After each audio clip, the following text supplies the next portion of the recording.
So one more thing that we heard a lot from clients and just from what we read online was, oh, this generation, loyalty's dead, right? They'll buy my product today, and then tomorrow they're going to buy another product. It's gone. Well, we actually found that that's actually not the case. So this is pretty interesting to us. So first, 76% say, actually, I have brands that I'm loyal to. So that kind of surprised us a little bit. But what really emerged that I think was most interesting, and this again came from conversations and from some open-ended answers that we got from the respondents, was they actually are looking for a higher level of loyalty. So loyalty today is, I'm customer, I'll buy from you brand, and I'm going to buy from you next week, and the next week you talked about Starbucks. Well, Gen Z is craving something that we've called a commitment or a committed relationship. That is a two-way street. So what they're looking for is, yeah, brand, guess what? I'll be happy to be loyal to you and committed to you, but you also have to have a little payoff to me. So you have to live to me what's important to me. You have to make sure that you understand me. You have to provide something in return for me. So that was really something that was interesting to us, was this loyalty is not all the way. And more interesting, we asked people how often they are committed to a brand. So only about 51% say they're committed to a brand. It doesn't tell us that they can't get there. It just says it's harder to achieve. So as brands that we're all representing here, we have to be thinking about how we can pay off that committed relationship to our consumers and not just strive for loyalty that says, hey, be loyal to me. How can you also pay back to them? And of course, if you achieve this committed relationship, there are some benefits. Guess what? The first one, I'm going to recommend your brand to other friends. Well, we know Gen Z consumes and spends all their time on social media. So if you've got your friends recommending, hey, try this brand out, you're going to ultimately get a larger pool of customers.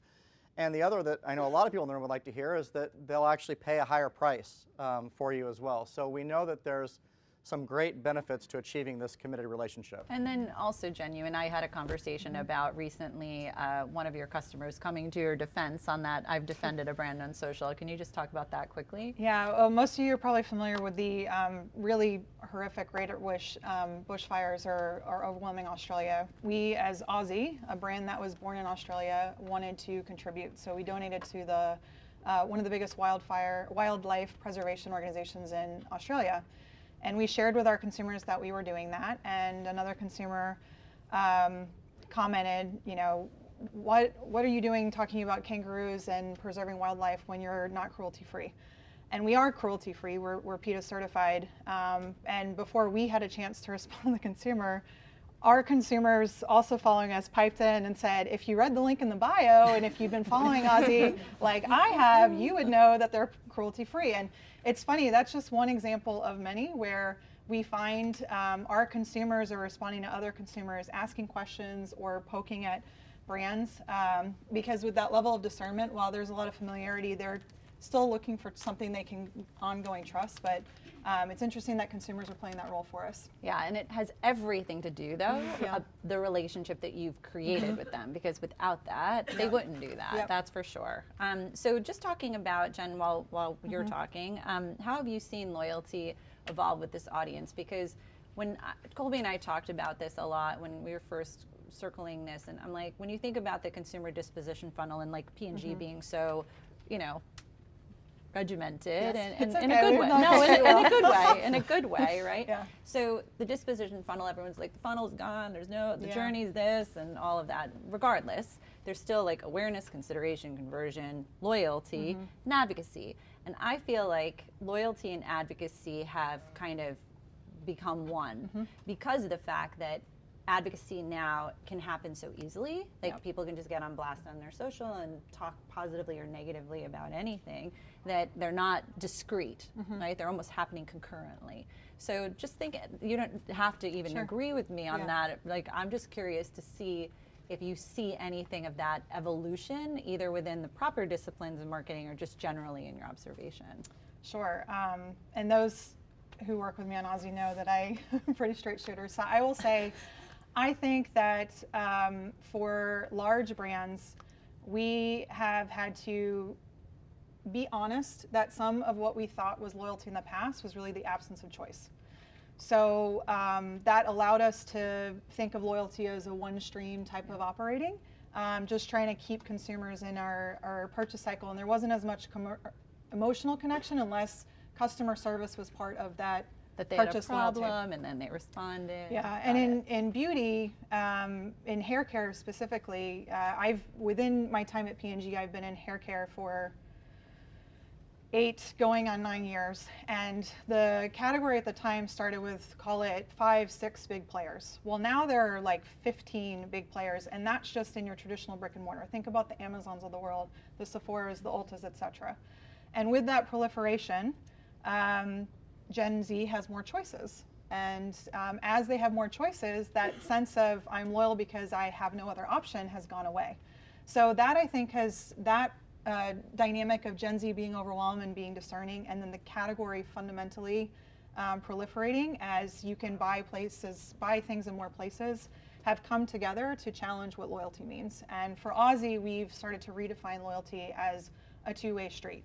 And it really starts with us putting ourselves out there, even if we don't have a product purchased yet, even if we don't know what the reaction will be. So a tangible example is we know on Instagram some consumers follow us because they've bought us, but a lot of consumers will follow brands on Instagram just for the inspiration.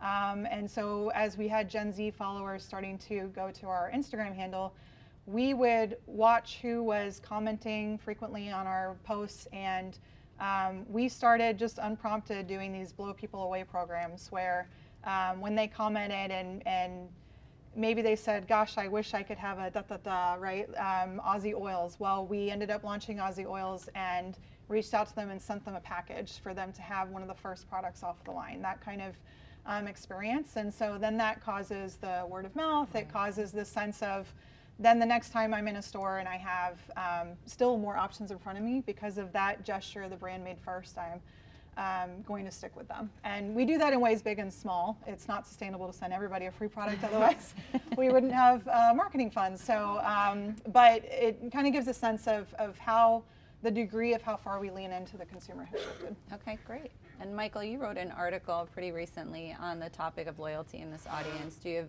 like, as far as it kind of, as Colby said, there's this escalating definition of loyalty, that there's a bigger expectation, they want more. Do you agree, disagree?